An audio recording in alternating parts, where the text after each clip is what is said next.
All right. So my name is Jiri Vejvoda, and I'm an engineering manager for Search Backend. For today, I prepared some short overview of what tech we use on our site, just really briefly, because it's very similar to all the other tribes, and I don't think that that's the focus. And I would like to focus a little bit more on the data that we work with, and what are the core responsibilities of our team. So let's get to it. For development, we are the most versatile backend team in Kiwi. We have the pretty big and the only team that is writing in C++. We have also some core services written in Python for higher velocity and etc., and also some performance-heavy services in Go. We always try to aim for the most suitable tool for the project, because we focus a lot on performance. A lot of stuff is happening on the background when you just click on the search. And for repository management, we have GitLab. Don't want to go too deep into that. For monitoring, we have Datadog, etc., etc. It's kind of the business as usual.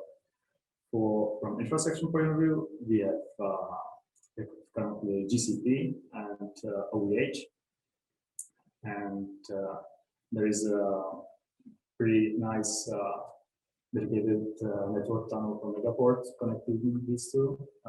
Kudos to our infrastructure platform team for this one, and everything is sort of orchestrated by Kubernetes. In the future, we might integrate also Istio, which is being right now tested in some teams. For data storage and some processing, we have StillIDB that replaced Cassandra in 2019, and we have also some in-house custom-made solutions.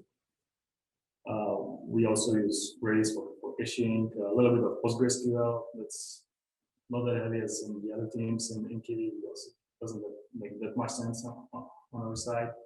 We are not that transaction heavy. And we also use Elasticsearch for data pushing here and there. We use NSQ, PubSub, Cloud Storage, and BigQuery. For the data that we work with, let's start with Byte, because it's our bread and butter. We also have GAN content, but it's actually, well, we'll see how it evolves over time. Currently, the biggest business is with the Byte. You have low-cost carriers that usually have mostly website distribution on their own. They like to keep their customer, upselling, etc., etc. Then you have legacy or full service carriers. Those usually also have some website distribution, but are also present on GDS systems. What is GDS? I will get a little bit closer on the next slide. And for you to imagine what kind of entities you are working with, there are segments, which is any part of the itinerary from where the plane takes off and lands, and it has its own flight number, etc., etc. But on its own, it doesn't necessarily have to have a price. So you can purchase it on its own, and you can actually use it in the searching that well. Then you have pre-computed combinations, and those are combinations of segments connected into some itinerary on its own. It can be both one way or return, and and there is a price for each. There can be up to 3 to 4 segments in one way, so 6 to 8 segments on round trips. This can be pretty long, and they are usually created on GDS. SECs have them as well, a little bit, but not that many. We'll see how it connects with GDS now. The global distribution systems, it's a kind of centralization of the offer from various carriers, like mostly kind of almost all of the full service carriers distribute their content via GDS to some extent. They do this by publishing their fares via Atypical, which is a airline third publishing company that was founded in 40s or 50s, and the format was introduced maybe in 80s, a little bit fine-tuned since then, but it is what it is. It is all and it's ugly. we try to look into it. It's really nothing nice. And then we have GDS systems themselves, like Amadeus, Sable Travelport. That's some kind of master price solution that's routes over all these fares to provide with some reasonable itinerary. Or just validate some itinerary that you already have and give you a price that is up to date, etc. The availability that you need to compute this also comes from the airlines. You can't just rely on the atypical data. You just need to you also need to have agreements with airlines to load all this data. It's really complicated. These are big systems.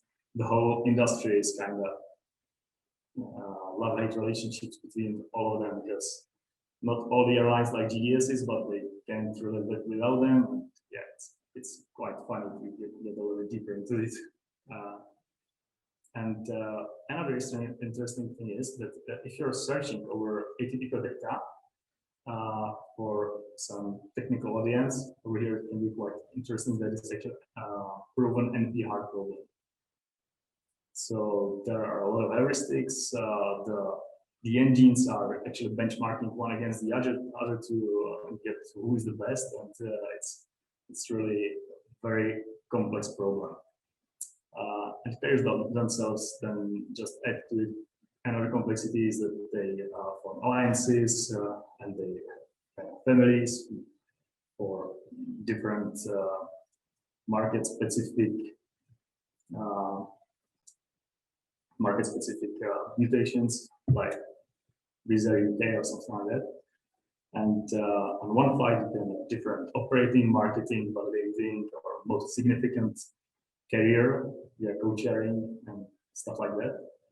And in all this mess, we are trying to find some order and do some high-speed and correct routing, and connect all this information from GDS with local carriers and provide our customers like the most comprehensive solution to his need.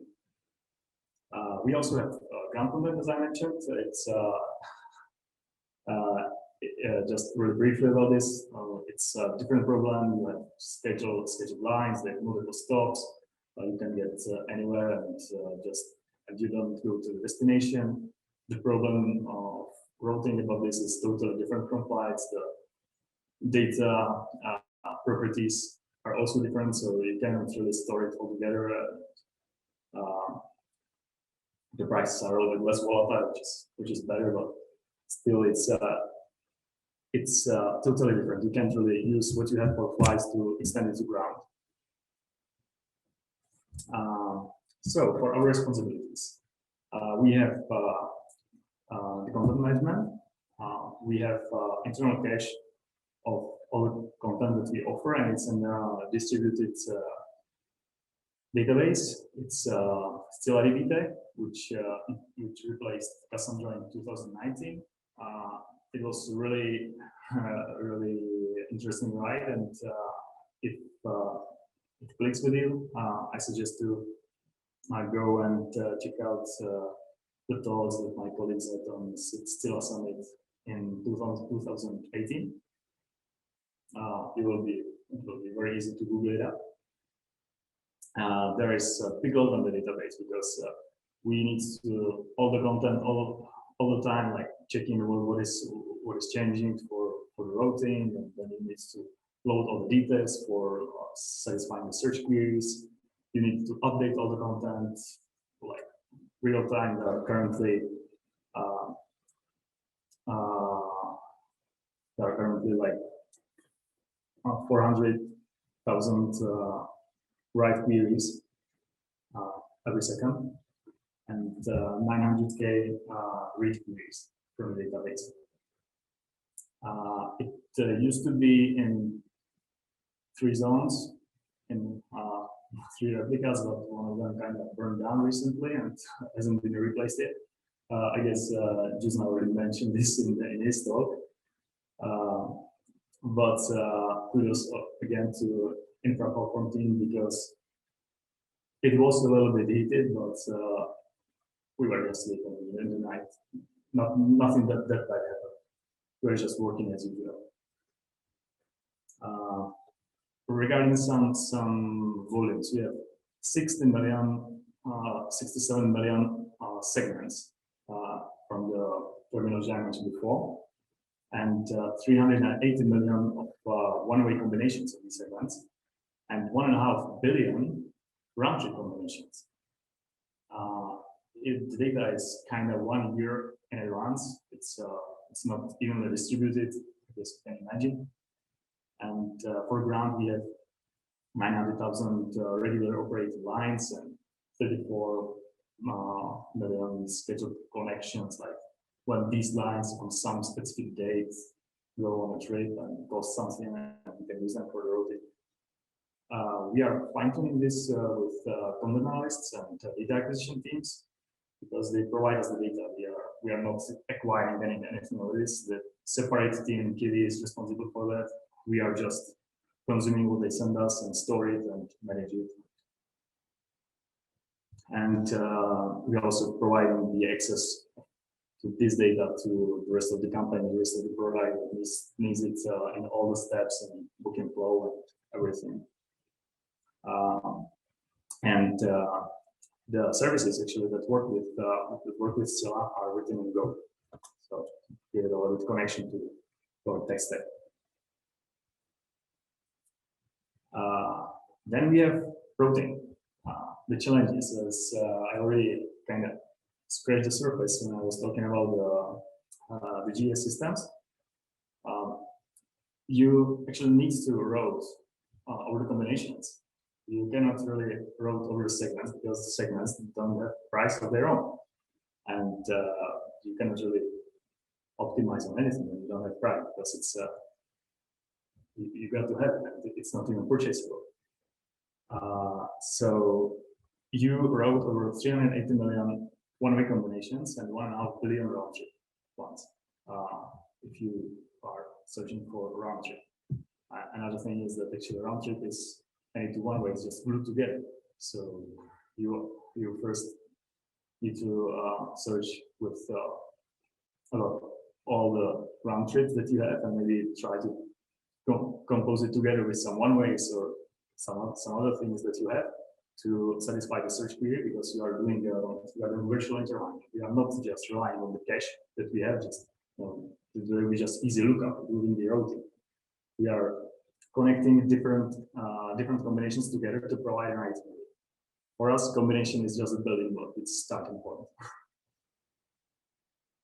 And the prices, they change all the time. So you cannot really pre-compute it and then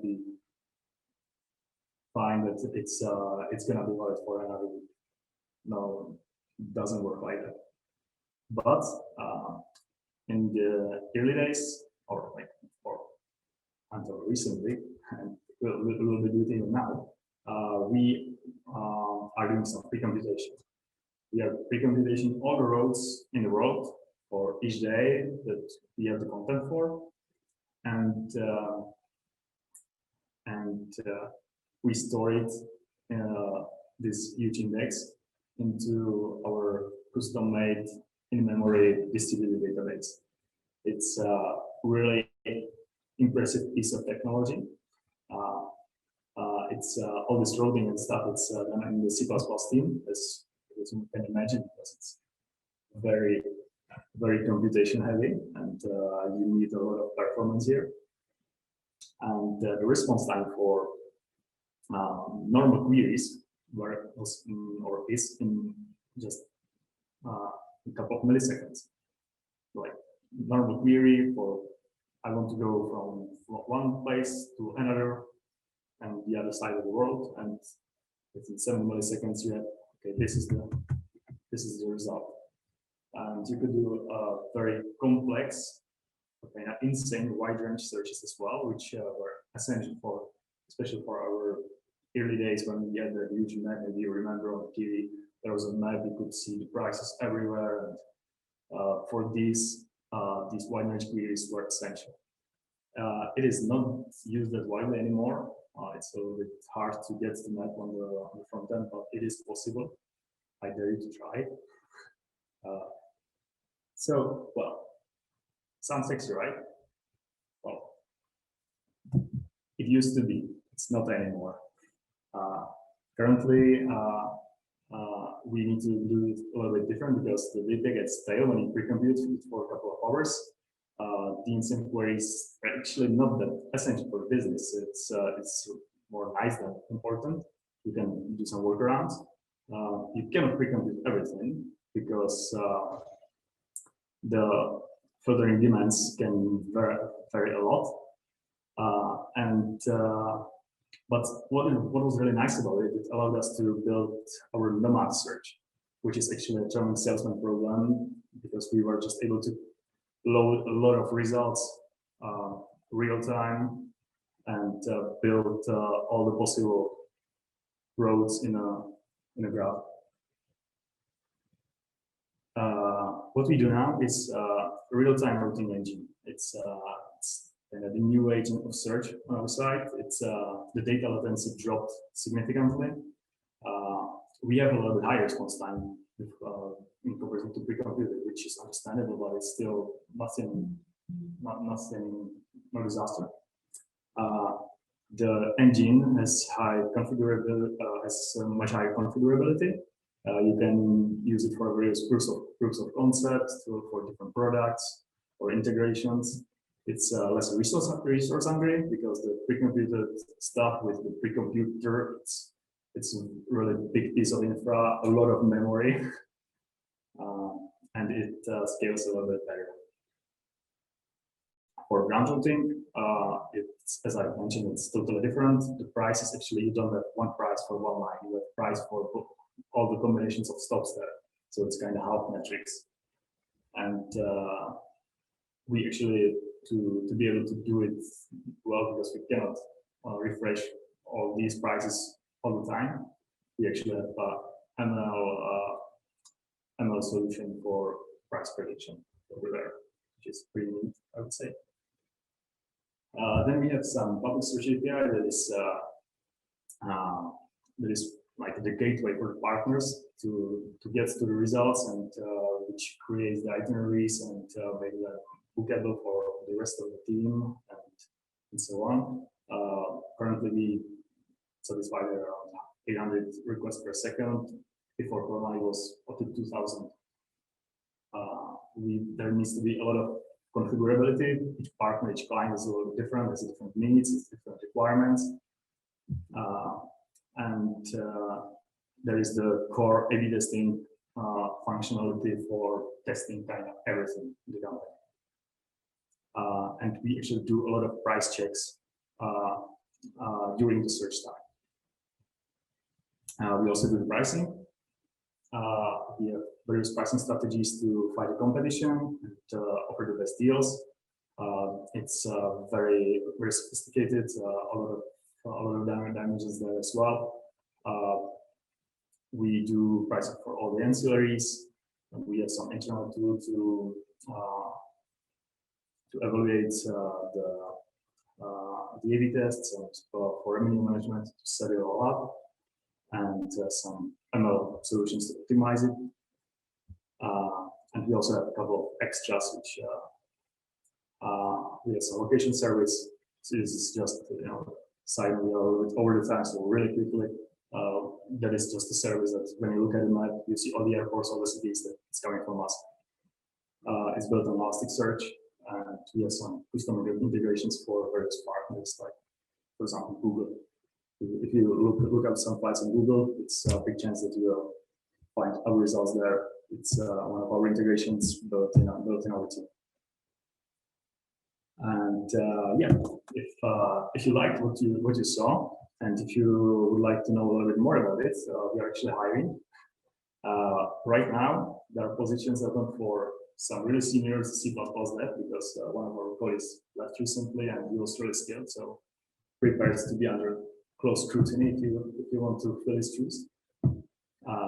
And to be also looking for Go devs that are to the team that is managing stuff around Scylla.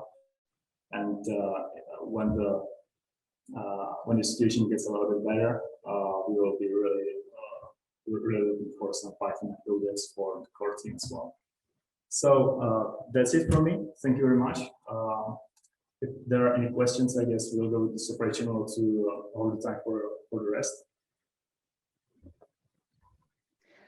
Thanks so much. This gives us a little bit bigger perspective as to what is actually the scale of Kiwi, right? So I encourage all of you to actually jump to the next one to maybe get a little bit more like insight as to what actually happens as to the crunching of the data.